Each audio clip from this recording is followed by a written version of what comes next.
What is up, everybody? Random Man here. I hope everyone out there is continuing to stay safe and be well during this unpredictable time, as I am here bringing you my review for, wait for it, the highly anticipated Avatar: The Way of Water in one take. Yes, I'm going to be talking nonstop throughout this video without any fancy cuts or edits, just me and my usual unfiltered self, but without more or less stopping for anything aside from talking about the film that I'm about to talk about. By the way, I'm just going to take these glasses off. Imagine me wearing these things while doing the entire review. But anyway, the plot of this epic sci-fi film basically follows Jake Sully, played by Sam Worthington,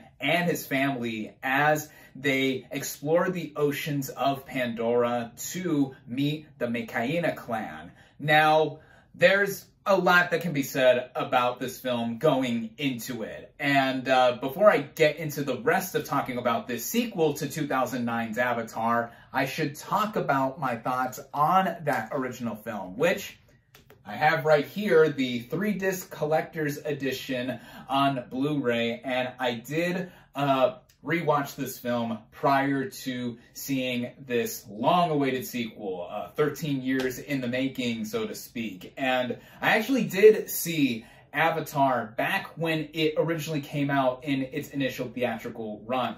I remember it so well. It was just after New Year's in January 2010. My dad wanted to go see it. Word of mouth at that point had spread. Of course, this would eventually become the most successful movie ever made, not accounting for inflation. So we went to a theater where it was specifically playing in IMAX 3D. We got sold out of the screening we wanted to see. Then we had to wait another 3 hours for the later screening that we went to see. I think it was 9:30 p.m. at night, and we didn't get home till like around 1 a.m. or something. I don't know. I remember that. But anyway, that experience I remember so well because to me, it became one of my top 10 favorite movie-going experiences instantly, just with the world of Pandora, and even the movie itself, I just went bananas for. I was 12 years old at the time when I saw the film, still at an impressionable age, though I'm now 25 and I am impressionable as all can be or even tell. But in any sense, when I rewatched this film a couple nights ago before seeing The Way of Water, I rediscovered a lot of my love that I initially had for that 2009 original film. I specifically watched the collector's extended cut because I hadn't seen the movie in full since I first saw it back in January 2010. And I thought, the extra 16 minutes could not hurt, and I had the time to watch it, just under 3 hours in length. And yeah, I found myself enveloped back into the world of the whole idea that James Cameron, crazy James Cameron, even imagined here, writing and directing that. And there's a lot, again, that has gone into The Way of Water's anticipation and just how it has come together. Because at first, I didn't think I wanted a sequel to Avatar. I was like, it worked fine on its own as a film. And yes, a lot can be said about what it was doing narratively. It's just Pocahontas 3000, Dances with Wolves in Space, or Future Ferngully. This kind of story has been done before, but just now in a different way, in a futuristic setting that Avatar took place in. But then again, I didn't want a sequel at first, despite James Cameron wanting to do 4 sequels to this, and I didn't think it was ever going to come out anyway. It was taking so long to get into pre-production. Even when I found out that it started filming or principal photography in 2017, and then now, 5 years later, we finally have the film, I was still thinking, yeah, I really don't need it.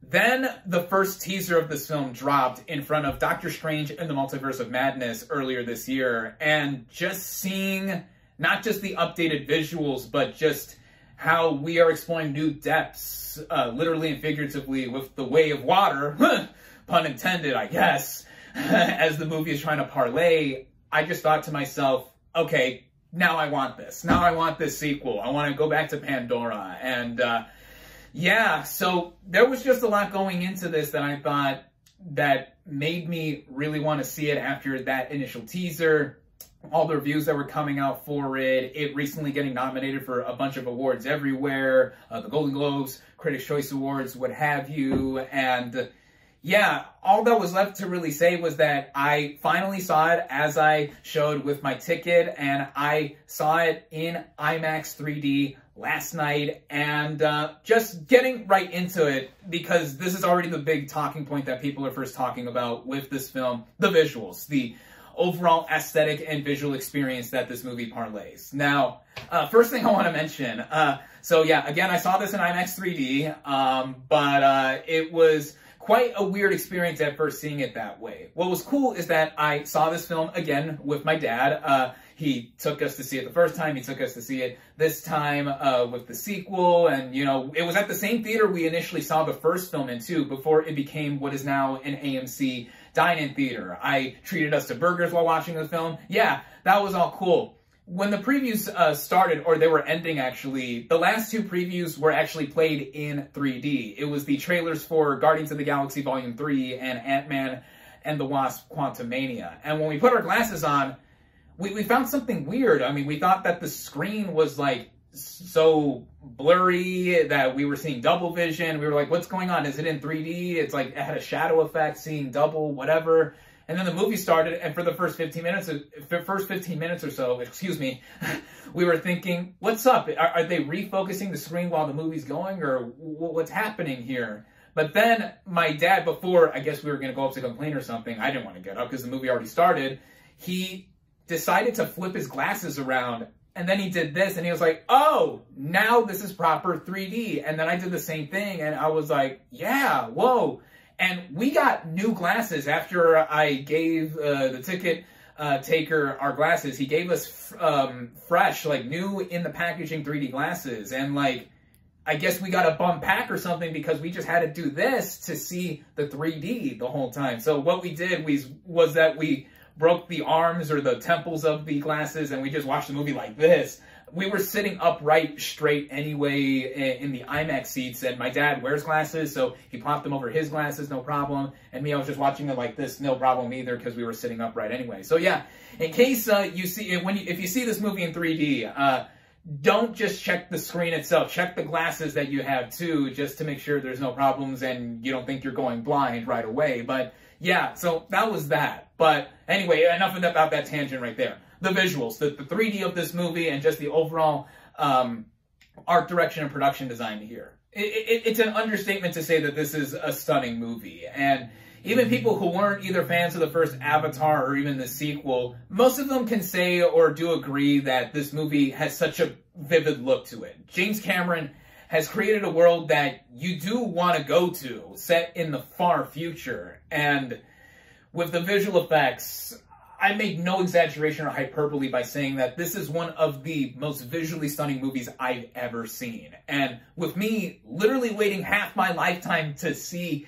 this movie, again, I am now 25, I was 12 when the first film came out, seeing the improvement of the visuals and having just rewatched the first film so freshly the night before too, the visuals in the first film, a lot of them do hold up anyway. But with this, it's like, wow, leaps and bounds with the progression in time over a decade after the first film came out. It really did make a difference. And then the use of 3D, this and the first film stand as the best uses of 3D that I have seen in a theater too, because normally I'm not a fan of 3D. This is the first 3D film I've seen in the theater since Guardians of the Galaxy Volume 2 over 5.5 years ago. So it's been a while, and at first I thought I was forgetting how a 3D movie looked until I explained the issue that we quickly solved earlier, me and my dad. But with the 3D here, it's not just a gimmick. 3D I usually don't like because sometimes when you can tell a movie is made with 3D, or they have a lot of like stuff thrown in your face at the screen in the center and all that, and the rest of it is blurred, just to be 3D for the sake of being 3D. With this being a window into Pandora, I think that is the case with how the movie is. And then I saw it in IMAX as well, like the biggest screen format you could see this film, and it's like, wow, Immersive is an understatement on that front too. Just being enveloped in the world that we have now returned to, it's just something that's so out of this world, to put it into a cliche summation right there. Just wow, the visual effects, this is winning the Oscar for best visual effects, no question. Just don't even give the other 4 nominees, just hand it the trophy right now, basically. Just wow. And the way the movie looks, the cinematography, there is a lot of practicality in here, what with the integration of water and just going into that aspect of the film. Wow, just the motion capture, stunt work, and all-around performances under the water, where the actors in them had to learn how to free dive and other stuff like that. Just, I was in awe when we were first introduced to the water clan of the film and we were into this whole setting. Just, it really is groundbreaking. I cannot understate that, or overstate that, I should say, excuse me, more than what hasn't already been said. And then, yeah, on a directing front, James Cameron. James Cameron directs the crap out of this movie. What with his vision of Pandora and now exploring another realm of it with the water clan that our main characters go to, and then just seeing it all play out. And then the action in more specific terms too. Whew. This is some of the most well-staged, well-choreographed action I've seen, with a lot of it not really being there or tangible with the VFX and all that, but the stunt work that is there and even just the blocking and overall framing just made me so into it, especially with the final hour of the film, which is absolute insanity. The first film mainly had action sequences that involve land and air, but here, given the title of the movie, a lot of it is set with water, and it's just...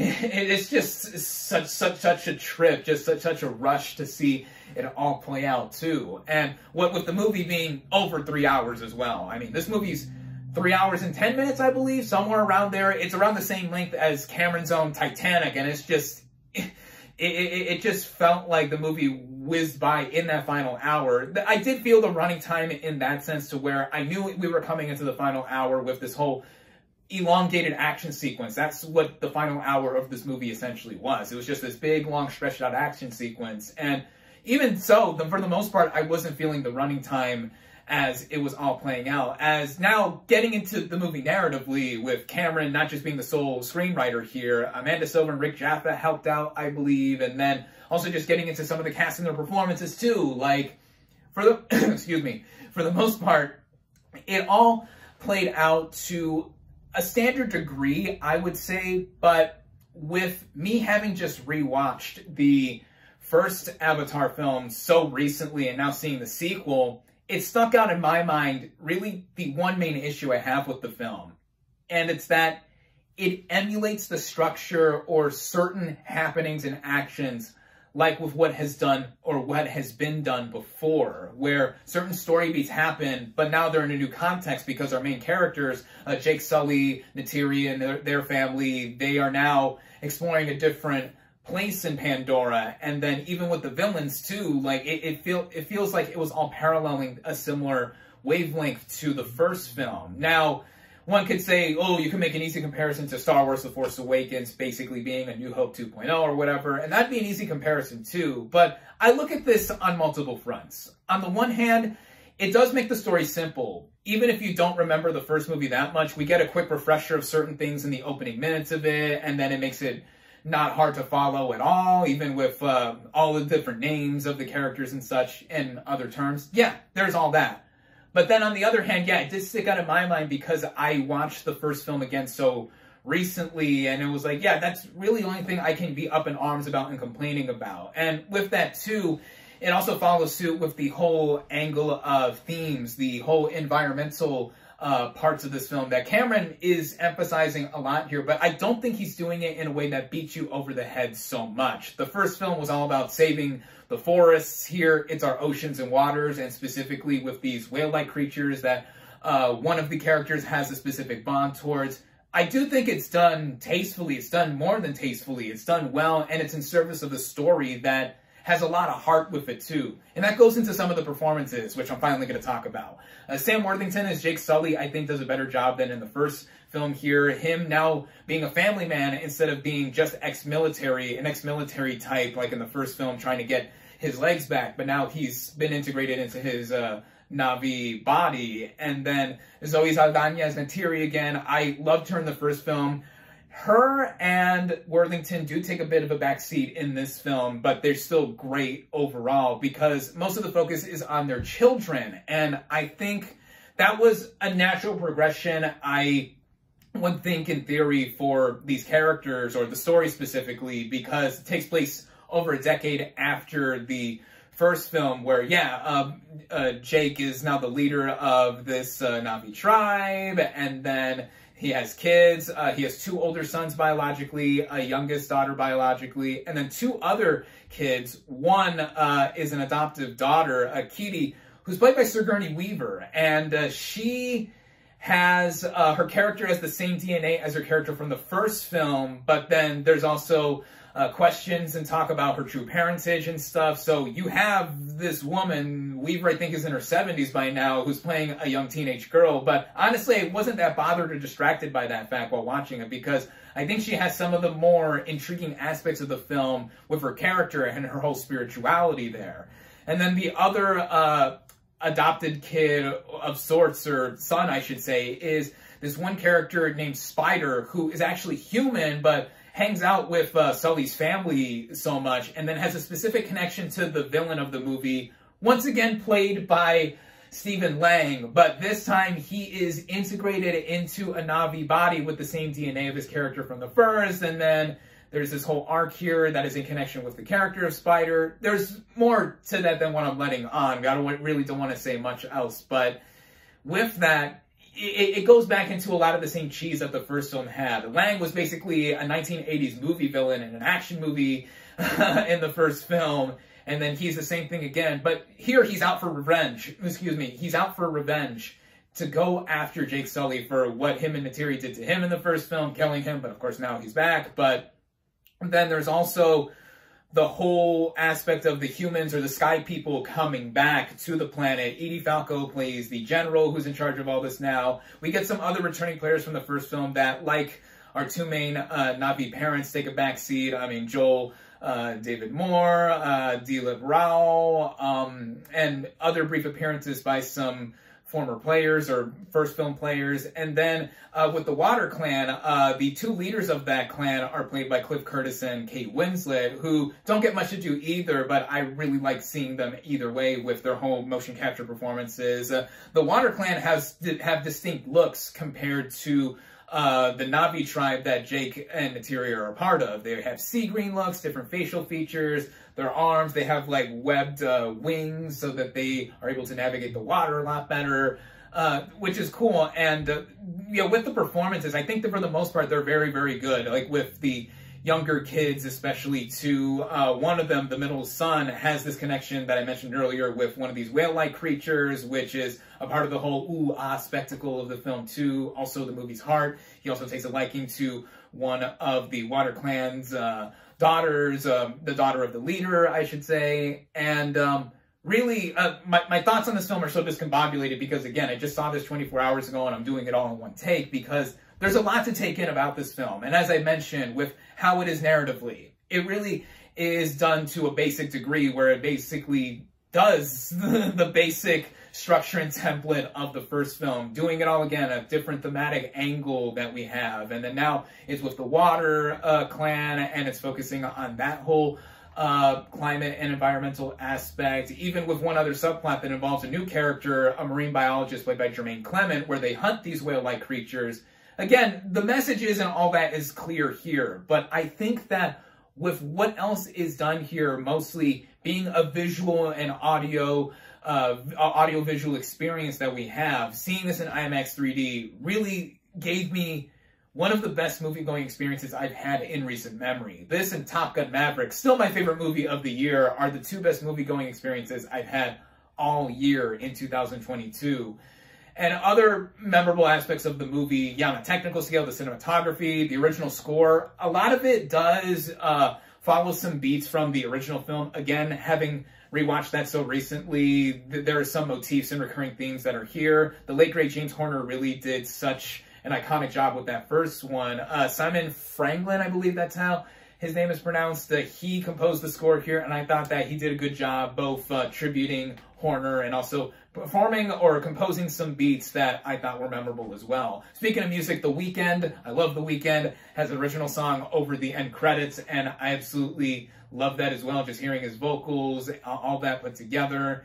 And again, with the running time, I really didn't feel it that much, only until the last hour, but not in a bad way, because I knew, oh, stuff is really going to go down, and it really went down with the action, really playing around with vehicular stuff, the CGI flying animals and water animals and creatures with some hand-to-hand and gun combat, all of that put together. This was just such a trip, such an experience to have. And to wrap this all up, since I see here I'm running over 20 minutes already, there's just a lot here to take into account. And I think that in simple terms, we return to Pandora with more emotion and exploration in cinematic synergy, I think, because for all that has been talked about, or in Cameron specifically talked about, with how Marvel and comic book and superhero movies in general aren't cinema, they're just theme park rides, as Martin Scorsese has said. I still love these guys regardless of the comments, but, you know, this is basically one big theme park or amusement ride too, but I think it is done in such a way that is so down-packed, where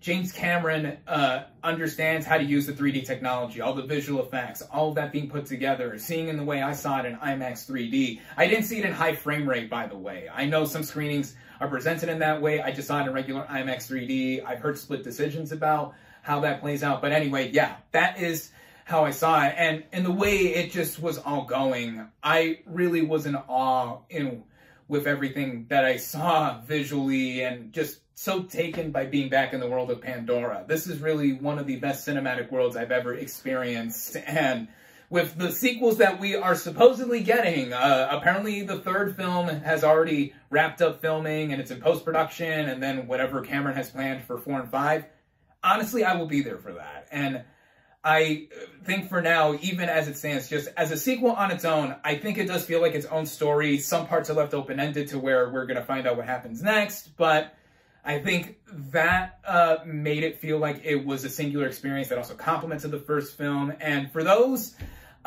who were not fans of the first film, honestly, this is more of what that delivered, and you might be taken with just how the new groundbreaking technology underwater and just more visual effects and 3D stuff is done here will have you thinking, yeah, that was cool in some extent, but really, if you weren't that big into the first one, you're not going to be much more into the sequel. But if you're like me, someone who loved the first film, you're going to love this one, and even more, all of what has even come to be with a film like this, that we've waited quite a while. And yeah, we're not going to wait a while or much while longer for the next ones to come, as yeah, I loved Avatar: The Way of Water, in case you couldn't tell already.